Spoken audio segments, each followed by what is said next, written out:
Olá, eu sou o professor Charles Assunção e nesse vídeo nós falaremos sobre perda de carga localizada. Existem basicamente dois métodos para estimarmos as perdas de cargas localizadas. Só resgatando o conceito da perda de carga, existem basicamente dois tipos. A perda de carga distribuída, que é aquela que ocorre ao longo da tubulação, ao longo dos trechos retos de tubulação. Nós já vimos isso em vídeos anteriores. E as perdas de cargas localizadas ou singulares, que são aquelas que ocorrem pontualmente devido a perturbações que o fluido sofre. É esse tipo de perda de carga que nós vamos abordar nesse vídeo. Então existem dois métodos para que a gente possa estimar essas perdas: um método do comprimento equivalente e o método do fator de perda. Eles são muito parecidos e a diferença entre eles, ou a decisão, o fator que vai nos auxiliar a decidir usar um ou outro, é simplesmente que informações que nós temos em mãos. Para que nós possamos calcular as perdas de carga, seja por um método ou por outro, nós precisamos ter a informação dos componentes, dos acessórios, das singularidades. E então depende de qual informação que a gente vai ter. Se a gente tem o fator de perda disponível ou se a gente tem o comprimento equivalente disponível. E isso varia de fornecedor para fornecedor. Então o primeiro método que a gente vai ver é o método do comprimento equivalente. Ele parte do pressuposto que uma singularidade ou um acessório ele pode ser transformado, entre aspas, num comprimento fictício de uma tubulação de seção constante e de mesmo diâmetro. E esse trecho de tubulação ele vai produzir uma perda de carga equivalente à perda de carga da singularidade ou daquela perturbação. Ou seja, é como se nós pegássemos uma válvula, por exemplo, e se a gente fala o comprimento equivalente de uma válvula é 10 metros. Isso significa o quê? Significa que a perda de carga que aquela válvula gera é a mesma perda de carga, ou é equivalente à perda de carga de um trecho reto de tubulação de 10 metros. Isso não significa que a perda de carga seja 10 metros. A perda de carga nós temos que calcular, porque depende da velocidade e tal. Mas significa que aquele componente, seja uma curva, uma válvula, qualquer acessório, qualquer perturbação ou singularidade, aquele componente ele vai gerar uma perda de carga igual ou equivalente a um trecho de tubo daquele comprimento. Então, dado essa informação de comprimento equivalente, a gente vai usar aquela equação de perda de carga, aquela mesma que foi utilizada para perda de carga distribuída, e calcular a perda de carga. Então, a gente, de posse do comprimento equivalente, a gente substitui o L da equação anterior, era o comprimento da tubulação, nesse caso vai ser o comprimento equivalente. A velocidade é a velocidade do escoamento, todos os outros parâmetros são semelhantes, o diâmetro, a gravidade naturalmente, o fator de atrito a gente pode adotar o mesmo da tubulação, e aqui vale um comentário, porque muitas vezes não muitas vezes o acessório ele tem um material diferente da própria tubulação, aí aqui é uma limitação do método, mas as diferenças associadas, os erros associados a essa diferença, eles são realmente desprezíveis, e com essa equação então a gente é capaz de calcular a perda de carga pelo método do comprimento equivalente. Então, como eu disse, depende daquilo que a gente vai ter disponível, daquilo que o fornecedor dá como informação.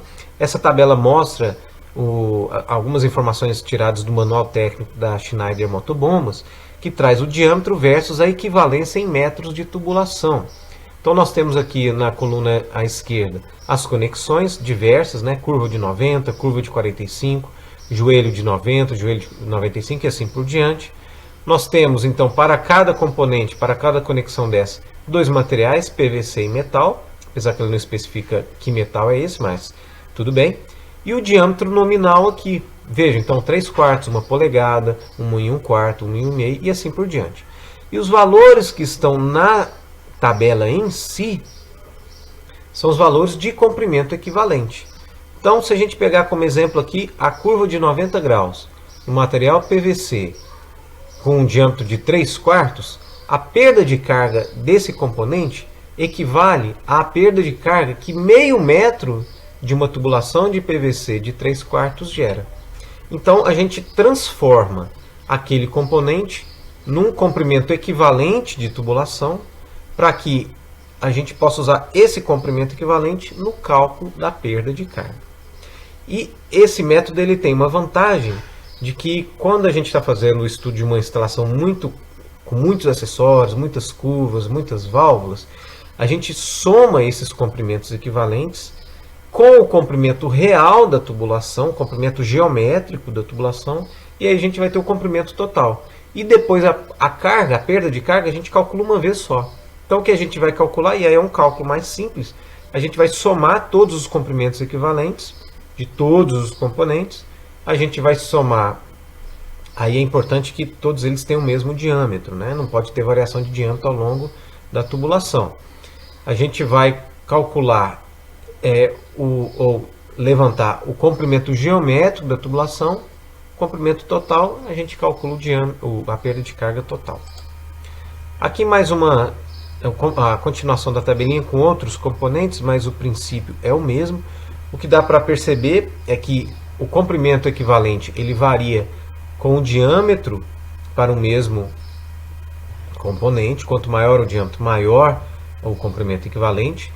Para o mesmo diâmetro, materiais diferentes vão nos dar comprimentos equivalentes diferentes, isso por conta da rugosidade, então é importante. E outro aspecto, componentes semelhantes, se a gente voltar aqui por exemplo, muitas vezes a gente confunde curva com joelho, pensa que é a mesma coisa, não é. A curva é um componente muito mais suave, ela tem o mesmo propósito, que é fazer uma mudança de direção, se a gente pensar de 90 graus, né? Ela de horizontal para vertical, por exemplo, mas a curva ela faz essa transição de forma mais suave do que um joelho.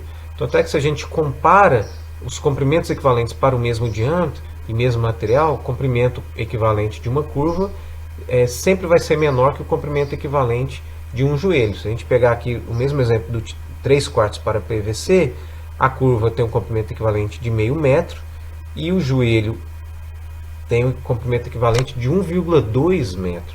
Então veja que tem um comprimento equivalente mais de 2 vezes maior. Então, para ficar mais claro esses conceitos, vamos fazer um exercício bem simplesinho e rápido aqui.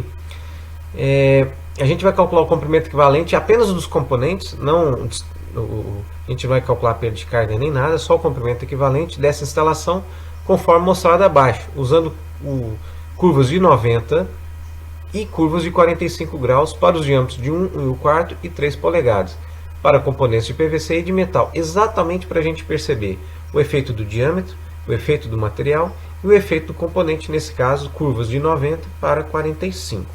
Então essa tabelinha é só um resumo da tabela já mostrada anteriormente.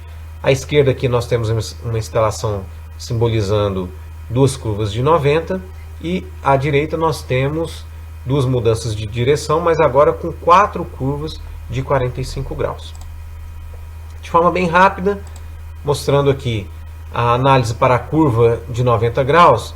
Para o tubo de PVC, a gente tem dois componentes, então seria 2 vezes 0,4, 1,25 se a gente pegar aqui PVC, o comprimento equivalente 0,7. Então a gente vai ter um comprimento equivalente só dos componentes de 1,4 metros. Então é como se nós tivéssemos, para o cálculo de perda de carga, naquele trecho reto de tubulação, suponhamos que a gente tivesse uma tubulação de 5 metros, então ao invés de usar 5 metros naquela equação, nós usaríamos 6,4. A gente soma esse 1,4. E para metal, 1,2. Veja que já teve uma redução importante, porque mudamos de PVC para metal. Para 3 polegadas, é claro, como a tubulação é maior, a gente vai ter um comprimento equivalente maior. Então, a gente passa a ter 3 metros para PVC e 2,6 para metal. Veja que manteve a tendência. O metal, nesse caso, ele teve um comportamento melhor, um desempenho melhor do que o PVC. E para 45 graus, de forma semelhante, a gente tem 4 curvas agora, para fazer os 90 graus 2 vezes.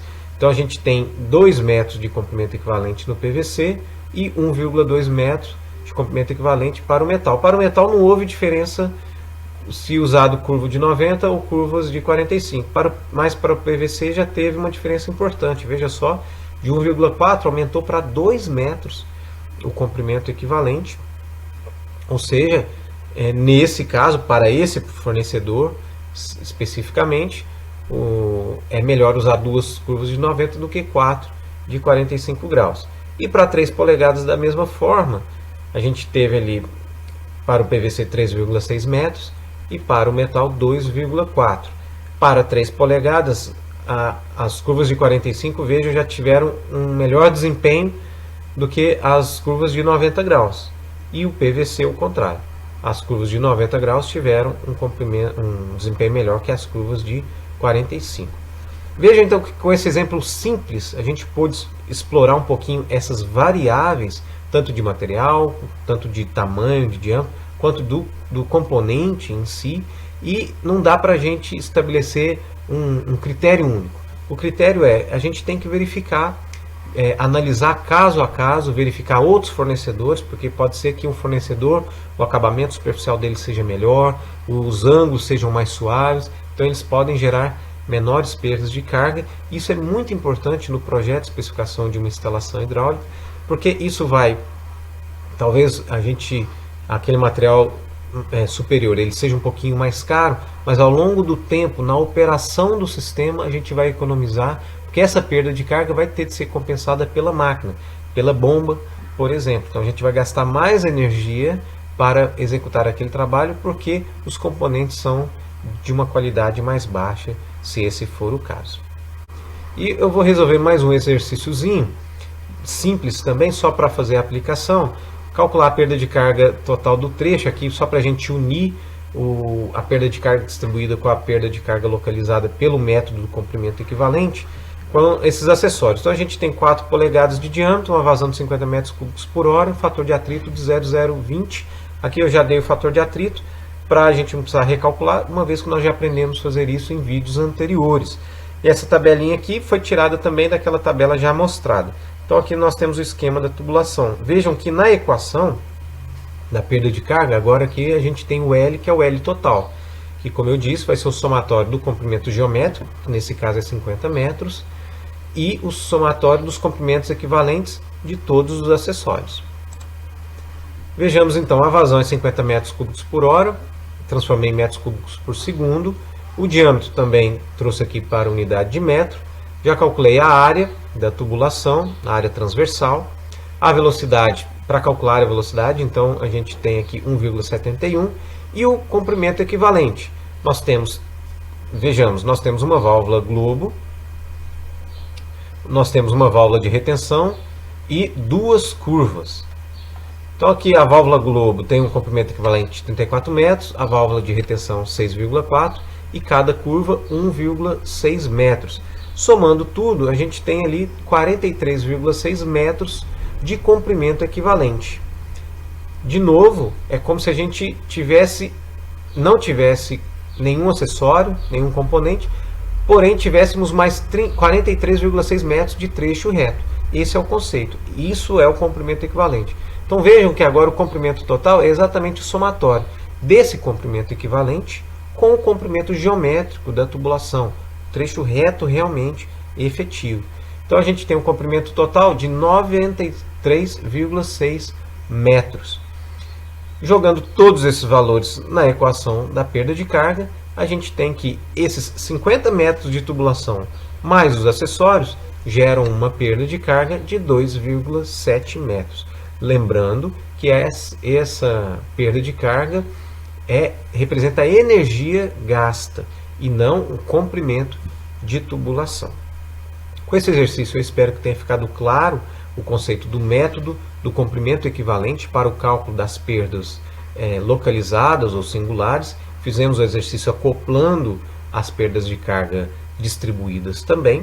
Em caso de dúvidas, não hesite em entrar em contato. Eu espero que você acompanhe os próximos vídeos. Obrigado e até a próxima.